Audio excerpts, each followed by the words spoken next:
We're going to come back to the region's election process because it has been controversial in the past. It is a somewhat complex process.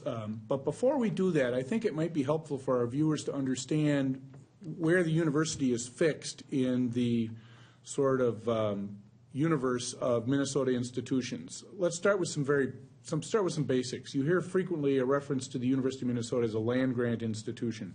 Tell our viewers what that means. Well, it's a designation that was coined in the 1800s, and there was the Morrill Act back during the Civil War under President Lincoln that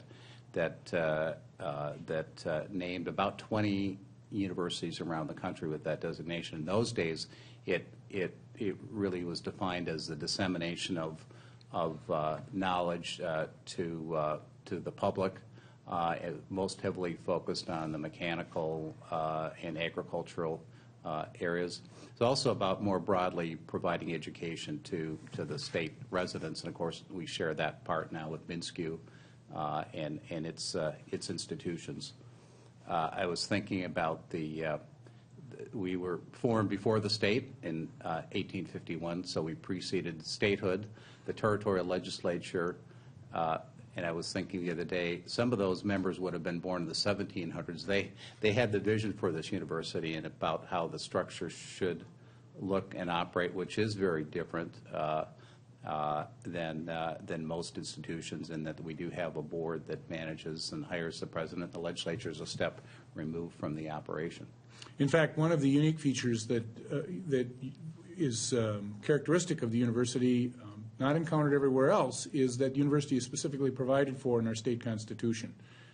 Yes, that's right. It was memorialized when the territorial legislature created a state constitution, and so it's difficult to change. The wording leaves the appointment of the regents with the legislature, not the governor. Now there have been a number of statutes between now and then that sort of tinker with how the election gets done, but it has remained unchanged since that time. Another thing I wanted to mention, interesting, going back to the land grant, part of that history was that the federal government actually granted land to the state. In our case, I think there were 150 square miles of properties that the university could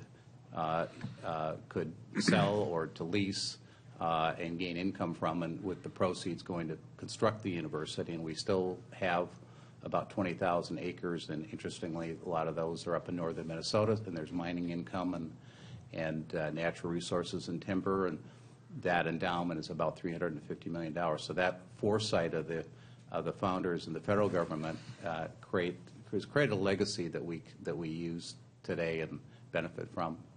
And among the property that the U owns is also the Umore Park area, which is in the Rosemount area.